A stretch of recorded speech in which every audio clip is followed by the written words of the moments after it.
కేటీఆర్ గారు నిజంగా కూడా మీకు అసలు ఏమీ బాధ సిగ్గు ఏం అనిపించట్లేదు లేండి.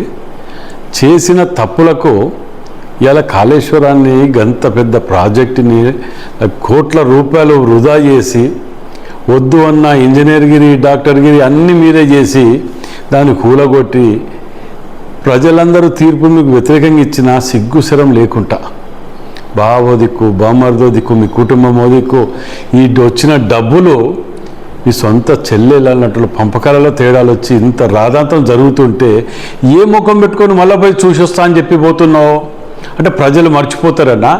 మీరు చేసిన పాపాలన్నీ కూడా ప్రజలు మర్చిపోతారు అనుకుంటున్నారేమో. సరే వెళ్తే వెళ్ళిర్రు, మీకు పర్మిషన్ ఇచ్చింది కదా, వెళ్ళండి.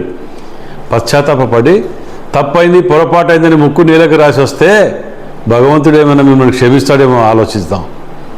మీరు చేసిన ఆర్థిక విధ్వంసం, తెలంగాణ రాష్ట్రంలో ఆర్థిక విధ్వంసం, మీరు సృష్టించినటువంటి విధ్వంసాన్ని ప్రజలు ఇంకా మర్చిపోలే, అనుభవిస్తున్నారు. ఇవాళ ఇంకా తెలంగాణ తెచ్చినట్టు పాత్రదారులు కూడా అందరు ఉన్నారు కదా, పాత్రదారులు గారు అని మీకు అవకాశం ఇస్తే అంతకంటే ఆంధ్రోళ్ళ కంటే ఎక్కువ సర్వనాశనం చేసిన మీరు ఇలా ఏ ముఖం పెట్టుకొని పోతున్నారు అక్కడికి?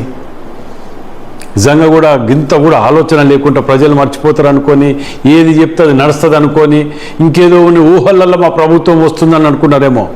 ఇంకా 10 ఏళ్ళైనా మీ ప్రభుత్వం కాదు కదా, మీ దరిదాపులో కూడా ప్రజలు చూసే పరిస్థితిలో లేరు. గతానికి నేటికి ఎంత వ్యత్యాసం ఉన్నదో ప్రజలందరూ చూస్తూ గమనిస్తున్నారు.